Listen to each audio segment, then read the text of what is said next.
Guy Christ LUKUBIKA 4. Church celebrations in honor of fallen angels. This former Satanist is exposing some of the annual meetings and celebrations that take place in the infernal kingdom of Lucifer in honor of the fallen angels.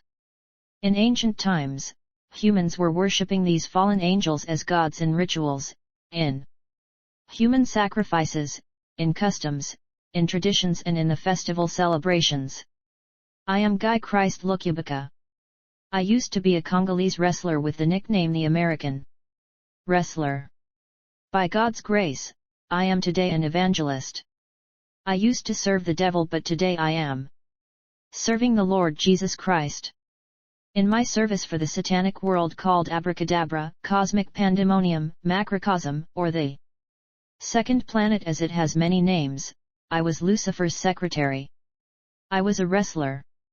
I was a marabou. A native doctor. I was part of different sects.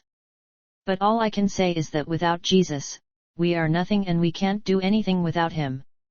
To believe and to have Jesus is the best thing that happens to humans. The world is in total chaos. People are drowned in ignorance and they don't know what is going on. It is painful to see people and nations acting out of ignorance. I went through a lot and I saw a lot in the infernal kingdom, and with the little knowledge I have accumulated, it always pains me to see the world and the masses of people and the nations of the earth acting out of ignorance. I am talking about the masses of people observing practices, customs, traditions that are demonic, and they are failing to realize the implication and consequences on their lives. They are failing to understand that observance of customs and traditions is equal to worshipping demons. Samanias, the god honored in Halloween. St. The 31 of October is celebrated as Halloween. I was actually joining and attending the global gathering and convention all together with Satanists, demons, fallen angels on the second planet, in the pandemonium or the abracadabra kingdom of Lucifer. The purpose of this gathering in the cosmic or pandemonium realm is the celebration of a spiritual entity or a fallen angel called Samhain/Samanias. He is the power that unifies the dead and the living.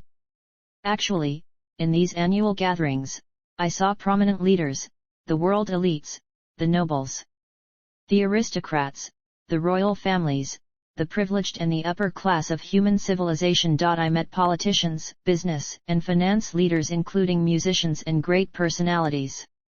I saw superstars, scientists, people who have already died, joining us, the living, in this congregation. In honor of this fallen angel, Samanias is the ancient deity that gets the living in covenant with the dead. The evil entity called Samanias is also the one celebrated and honored in the Catholic feast of the All Saints' Day. They call it the celebration in honor of all saints, but in reality, it is the feast of the deads in honor of Samhain or Samanias. These saints are not saints, but they are dead people. This All Saints' Day is all about gathering the living humans and the deads for the honor of Samanias. The fallen Samhain that is honored on October 31st in Halloween is the same entity in the Catholic celebration of the All Saints' Day, the unifier of the dead and the living, with all the saints who are not canonized saints but all those who are already dead. There is no rapport between the dead and the living. God was not pleased that Saul consulted the witch of Endor to call forth the departed spirit of Samuel.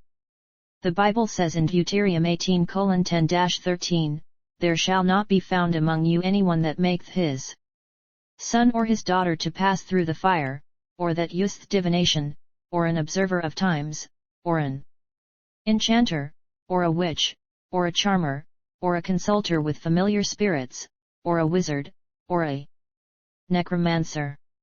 For all that do these things are an abomination unto the Lord, and because of these abominations the Lord thy God doth drive them out from before thee." There is an annual calendar set up thousands of years ago for feasts and celebrations in the infernal kingdom of Lucifer, which are attended by the elites and the powerful of this earth. These celebrations and gatherings are accompanied by human sacrifices and accelerated demonic Activities on earth as human blood must be spilled on earth in honor of the fallen angels to be celebrated. Sadly, humans celebrate these dates on earth without knowing exactly what it is about, but in the macrocosmic world of Lucifer, we were annually celebrating the fallen angels on the 6th of January on Carnival Day, which means the taking away of the flesh. These events in the infernal kingdom were attended by the elites that we watch on television, the nobles, an upper class of human society, yet the ignorant masses of peoples in the nations, including so-called Christians, are taking part in the worship of these ancient gods by celebrating these feasts. We were celebrating the October 31st for Samanias, Sol Invictus, Isiris, Christmas celebration. We were celebrating the 25th of December for the Sol Invictus.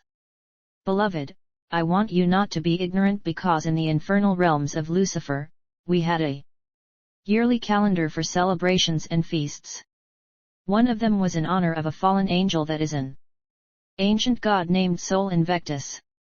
We were gathering in celebrations every year on the 25th of December with this fallen angel, called Sun God, unconquered or unbeaten in his honor. Sol Invictus, unconquered sun, was the official sun god of the later Roman Empire and a patron of soldiers. On December 25 AD 274, the Roman Emperor Aurelian made it an official cult, alongside the traditional Roman cults. Scholars disagree about whether the new deity was a refoundation of the ancient Latin cult of Sol, a revival of the cult of Elagabalus, or completely new. The god was favored by emperors after Aurelian and appeared on their coins until the last third part of the reign of Constantine I. The last inscription referring to Sol Invictus dates to AD 387. And there were enough devotees in the 5th century that the Christian theologian Augustine found it necessary to preach against them. Source: Wikipedia. I strongly urge Christians to wake up and not to take part in pagan practices that will unite them with demons and open gateways for the kingdom of the enemy. In the kingdom of darkness, every department and every demonic celebration or festival is represented by pentacles, and there are particular rituals, practices, and instruments allocated for it. A pentacle is an amulet used in magical evocation, generally made of parchment, paper, or metal, on which the symbol of a spirit or energy being evoked is drawn. It is often worn around the neck, or placed within the triangle of evocation. Protective symbols may also be included, a common one being the 6-point form of the Seal of Solomon, called a Pentacle of Solomon or Pentangle of Solomon. Many varieties of pentacle can be found in the grimoires of Solomonic magic. They are also used in some neopagan magical traditions, such as Wicca, alongside other magical tools. I want to remind you that the Christmas tree is a pentacle for Sol Invictus, the sun god. I remember after offering Lucifer many human sacrifices, as he was satisfied with me, we had to travel to his residence in the Red Sea. I noticed that while we were flying in hyperspace around the Red Sea territory, I was observing many red lights flashing in people's houses.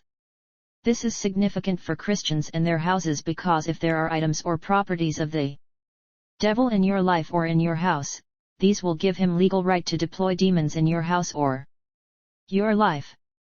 Every property of the devil in your house and your life will always flash red light in the spirit realm, and when demons see these red flashes, they know that they have legality to operate in your house because their properties are in your house or in your life. That night, as I was flying with Lucifer around the Red Sea, I noticed that many houses were flashing light because of the Christmas trees in them. These Christmas trees were pentacles for Sol Invictus and the properties of the infernal kingdom of darkness. Properties of the kingdom of darkness could be pornographic stuff in your computer, items containing demons, Christmas trees. Christians must clean their houses from devil's items, because they open the gateways and portals for demons. I want you to know those periods related to pagan holidays and gatherings in the infernal kingdom of Lucifer are characterized by human sacrifices and death, whether it is Halloween, Christmas, New Year's Eve, Carnival, Easter, because these fallen angels always demand human blood. Everything or every move of the devil is always about shedding human blood, and everything that a Satanist do always has for purposes of human sacrifices, because everything in the kingdom of Lucifer is based on human sacrifices. Christmas is not the birth of Jesus, but it is the celebration of the rebirth of the Son God, and all the gifts that humans offer to one another in Christmas is for the honor of Sol Invictus. Christmas celebration is a gateway for demons to enter and control the lives of those celebrating it. Ja 10:1-5 Hear ye the word which the Lord speaketh unto you, O house of Israel, thus saith the Lord, learn not the way of the heathen, and be not dismayed at the signs of heaven, for the heathen are dismayed at them. For the customs of the people are vain, for one cutteth a tree out of the forest, the work of the hands of the workman, with the axe. They deck it with silver and with gold, they fasten it with nails and with hammers, that it move not. They are upright as the palm tree, but speak not, they must need be born because they cannot go. Be not afraid of them, for they cannot do evil, neither also is it in them to do good. The painful thing is that ignorant pastors will place that Christmas tree in the church. As a result, believers will be eating food sacrificed to idols. I will advise you not to say Merry Christmas, as this is the veneration of the Sun God.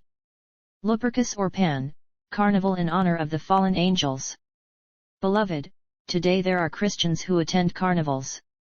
Let me tell you as a former Satanist. The infernal kingdom is all about celebration, festival, carnivals, and gatherings. There are one carnival after another in the kingdom of Lucifer, and they are accompanied by sexual practices like orgies and drunkenness in honor of the fallen angels. What is painful is to see the masses and nations taking part in customs and practices that they know nothing about, because it is all about indulging in sexual practices and drunkenness. The word carnival means farewell to the flesh, and comes from the Latin words carnis, flesh, and veil, farewell. The purpose of carnivals on earth is to push humans in indulging in the pleasures of the flesh. Before Lent begins a 40-day period of self-denial. In ancient times, humans celebrated a fertility festival that welcomed the arrival of spring, a time of renewal of life. The Romans called this pagan festival Lupercalia in honor of Lupercus, the Roman god of fertility. Lupercalia was a drunken orgy of merrymaking held each February in Rome, after which participants fasted for 40 days. Interestingly, similar to modern celebrations, the Romans donned masks, dressed in costumes, and indulged all of their fleshly desires as they gave themselves to the gods Bacchus, demon of wine, and Venus, demon of eroticism. The masks and costumes were used as disguises to allow sexual liberties not normally permitted as individuals engage in bacchanal, the drunken and riotous occasion in honor of Bacchus. The word bacchanal is still associated with carnival celebrations to this day. As pagans converted to Catholicism, they did not want to give up this popular celebration. Church leaders decided to Christianize this festival. Thus, Carnival was created as a time of merrymaking immediately preceding their pagan 40-day fast, which the Church renamed as Lent. During Carnival, participants indulged in madness and all aspects of pleasure allowable, including gluttony, drunkenness, and fornication. Ishtar/Aphrodite honored in Easter. The name Easter itself is not Christian but pagan. The name Easter comes to us from Ostara or Eostra, the Anglo-Saxon goddess of spring, for whom a spring festival was held annually. It is from this pagan festival that some of our Easter customs have come from. In Babylonia, the goddess of spring was called Ishtar. She was identified with the planet Venus, which, because it rises before the sun or sets after it, appears to love the light. This means Venus loves the sun god.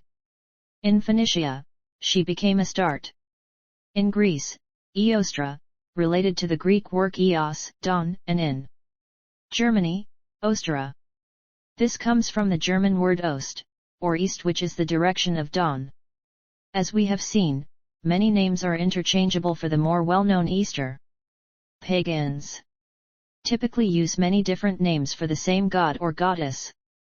Nimrod, the Bible figure who built the city of Babylon, Gen 10:8-10, is an example.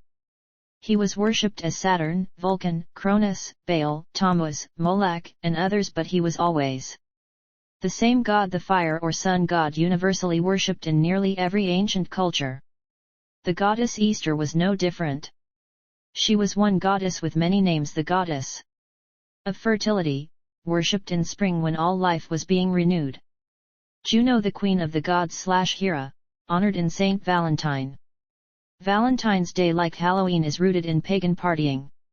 It traces to raucous annual Roman festivals where men stripped naked, grabbed goat or dog skin whips and spanked young maidens in hopes of increasing their fertility.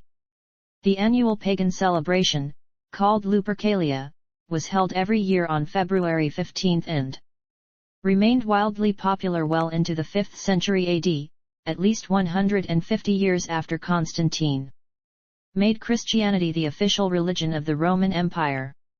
On the eve of Lupercalia, February 14, a holiday in honor of Juno, queen of the gods and patroness of marriage, was held.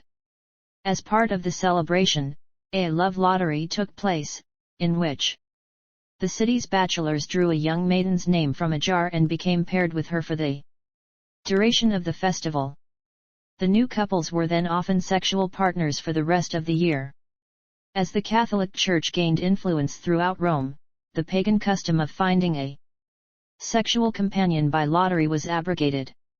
Despite the ban, the mid-February holiday in honor of Saint Valentine was still used by Roman men to seek the affection of women. A tradition for the men to give loved ones handwritten messages of affection containing Valentine's name was born.